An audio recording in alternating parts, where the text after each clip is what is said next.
selfie sticks, they must be all the way down. You cannot extend them at all. And out there in the far corner to your right hand side is Okapi. Okapis are one of the only known living relatives of the giraffes. And you'll find that they stand roughly 4.5 feet tall, weigh around 800 pounds. While to your left hand side, that is a saddle-built stork. That bird stands roughly 5 feet tall with a wingspan of roughly 9 feet in length. It only weighs roughly around 17 pounds, but whenever that bird mates, it will mate for its entire Kind of has Mickey Mouse markings. And that bird like red, yellow, you know. Yeah.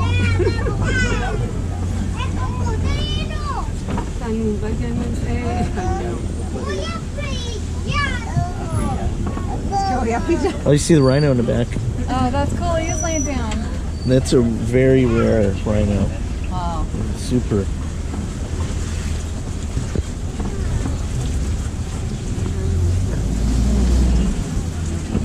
Another saddle stork there too, right? The way you can tell a male or female part is actually by the color of their eyes. If they have a bright yellow eye, they're females. A more darker brown eye would be the males.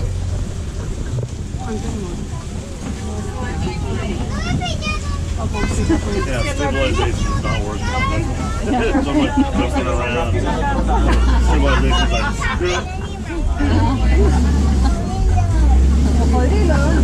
See, there's your left hand side are some bongos. Bongos have a nickname being called ghosts in the forest because they're a creature that knows how to use the terrain to their advantage, how to hide, conceal, and simply disappear whenever they like to. But the next stop on this journey is going to be the Salty River. So cool.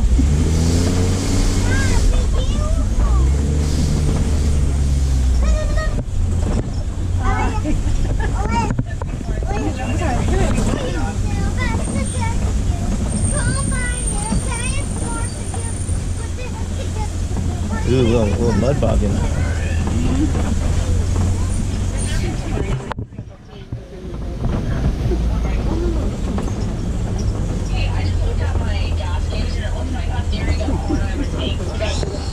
And there's your left hand side on the island over there are some pink-backed pelicans.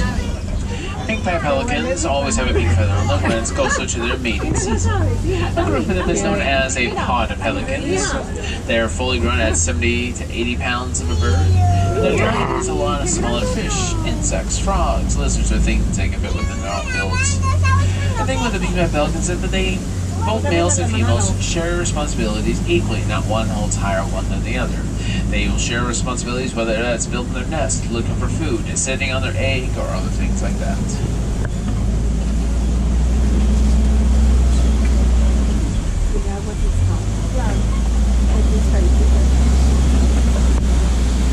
But once we have crossed over this very old rickety bridge, the next stop of this journey is going to be the Savannah region.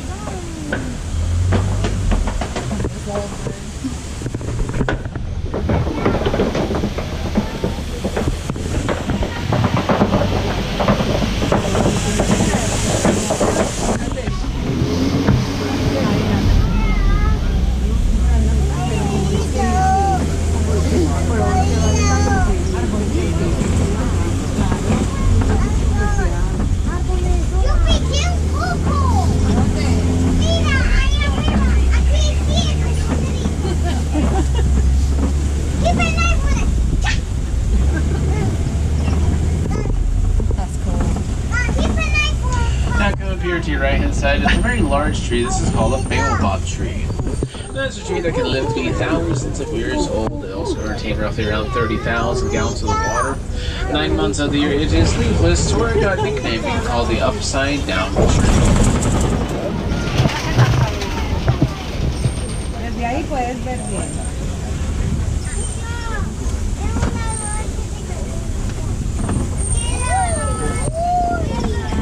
Look at that. Look at the zebras. They'll be on your right, babe.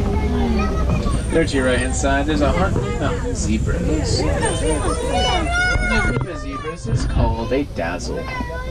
And if you ever want to know what color strapes on top of which, the best way you can tell this is by looking at their nose. If they have a black nose, this indicates they have a black body with white stripes directly on top of it. If they have a white nose, it means they have a white body, black stripes on top of that. The gray animals to your right hand side here are the white-bearded wildebeest, a migratory creature that can migrate up to 1,000 miles every single year. Behind them are some Ankole cattle. The Ankole cattle have a horn that grows between 5 to 6 feet in length. And sometimes those horns may appear a bit heavy, but they only weigh between 5 and 12 pounds, because roughly 80% of the horn is hollow. And then sleeping in the cave over here to your left-hand side would be the wild African dogs, or nicknamed much more commonly known by as painted dogs. Called this because of the random paint splotch like coat-patterns they have all across them. Now you find for the African dogs that when they are running, they actually can maintain their own speeds of 40 miles per hour. Nearly 6 a wall sleeper like me. When they go to talk right to up one on the another, wall. what comes I'm out not of the only one. a pinch almost rubber ducky likes. And there to your left-hand side are some sable antelopes. Sable antelopes have a very short lifespan, only about 17 to 18 years of age. And you find that their top running speed is 40 miles per hour. They're going to be a giraffe now. In some parts of the world, an Ankole cattle is considered to be a sign of wealth. And to keep them safe at night time from any kind of predators, they would oftentimes corral them into something known as a boma ring, a large prickly thorn bush ring that keeps any and all sorts of predators out and keeps the Ankole cows inside. So look for the giraffes up here.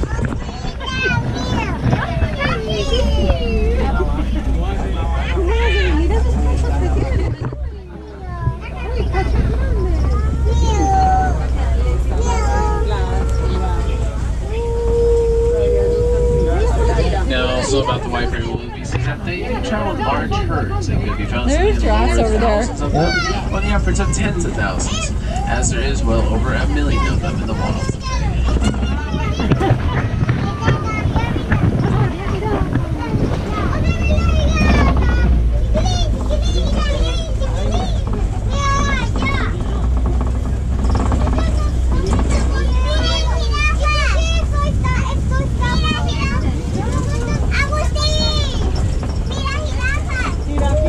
Further ahead of us on that far hill, you'll see a lot of Maasai giraffes.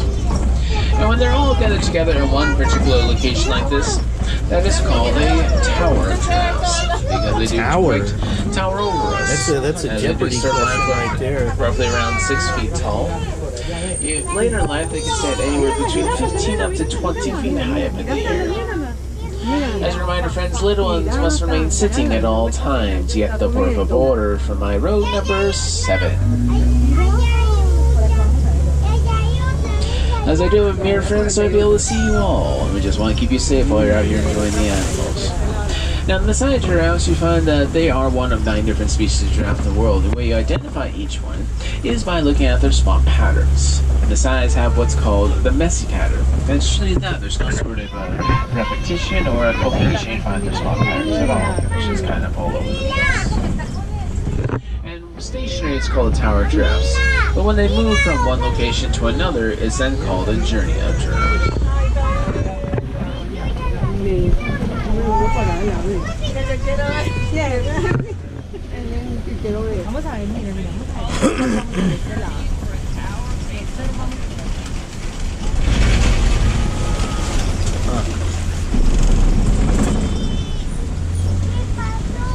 And there to your left-hand side are some mandrills. Mandrills are the largest monkeys in the wild. A full-grown male mandrill could weigh around 100 pounds, whereas females are closer to 80 pounds. A group of them is called a troop, and the troops are actually led by the strongest male. I got a blue butt. The red and blue pigmentation on their noses does become a much more vibrant color when they become much more excited.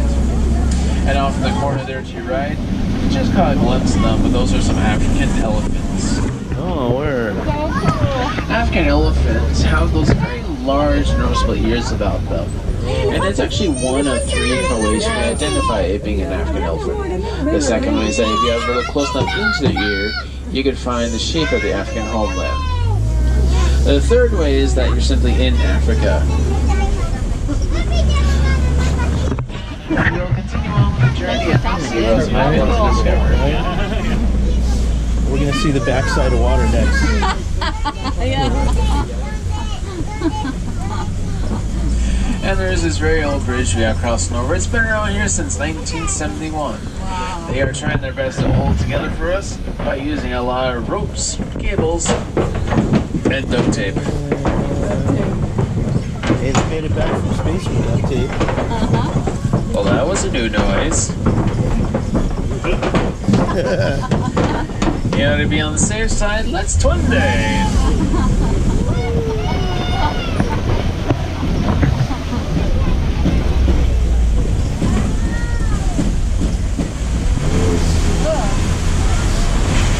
And now here's your left and right hand side. This is a lot of red clay. Inside the red clay, there is a lot of vitamins and nutrients, something that African elephants eat off and on throughout the day's time. The rest of the day, they spend it eating mostly grass, bushes, trees, fruits, and vegetables. In about a day's time, just one of them eats 300 pounds worth of food. Wow.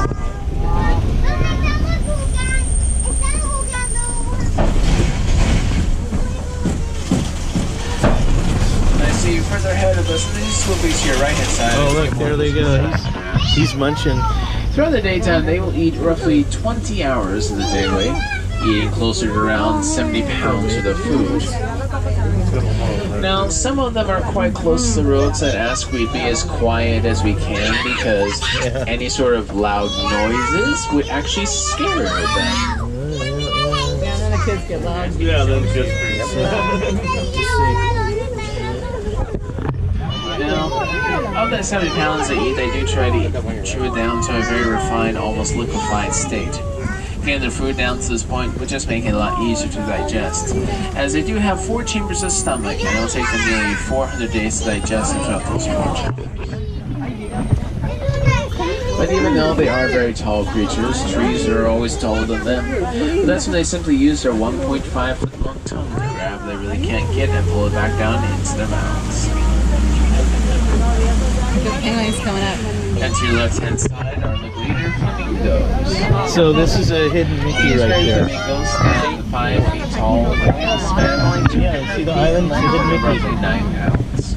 Well, They're not a supposedly. migratory bird, so once they find a location that has a good source of food, water flowing into the area, you can find roughly up to 10,000 of Is them there? in one place. And group them all gathered together in that one location is called a flamboyance. Flamboyance. For the next stop on this journey is going to be the eastern Savannah region.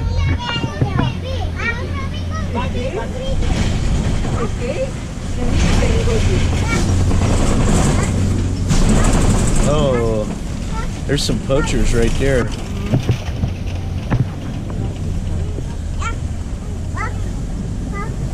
There's some poachers that got eaten the other day. Oh, yeah.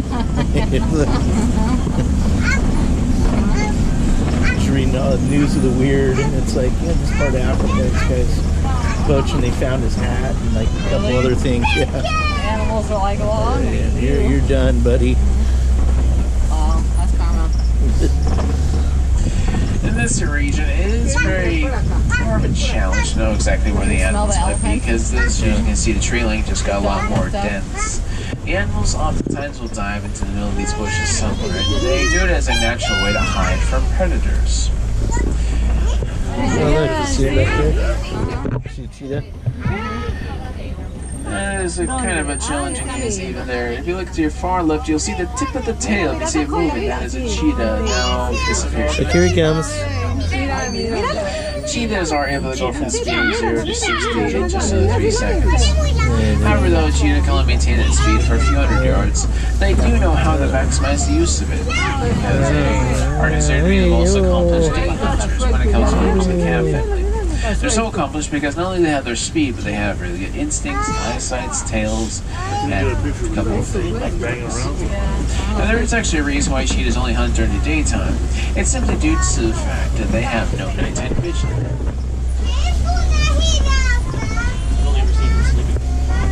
Now, if you're to your left-hand side are the Kopi rocks, a rock structure used by animals as a way to scout around the region.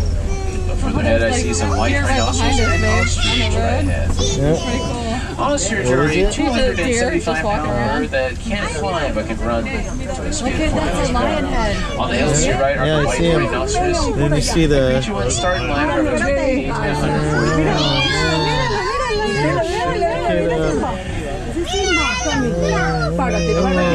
When they fully grown, they're 4 to 5,000 pounds.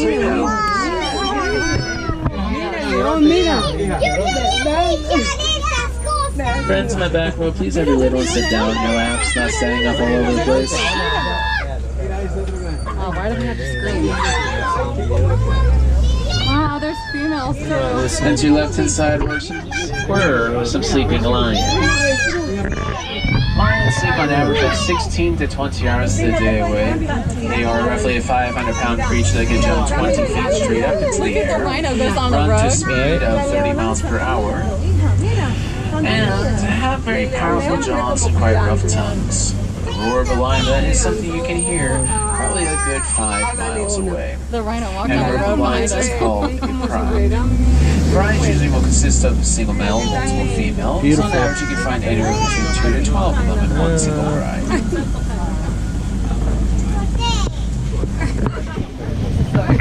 Yeah, you enjoying? There's deer just walking around. The rhino took over the road. Right?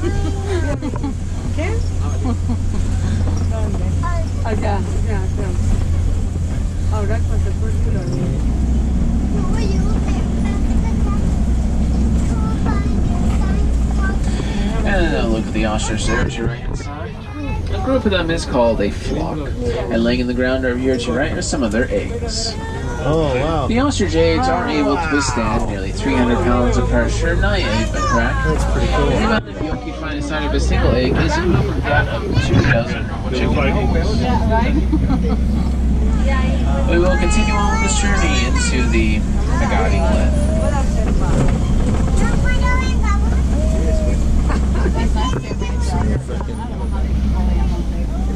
You actually got the perfect spot because you're centralized. You're not getting a freaking 13, 14 degree shift in height.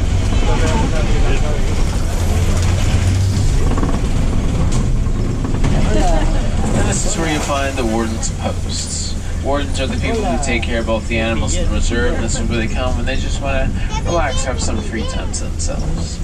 And I don't see any of them around at the moment, but I do see a lot of Nigerian dwarf goats to your left-hand side. These are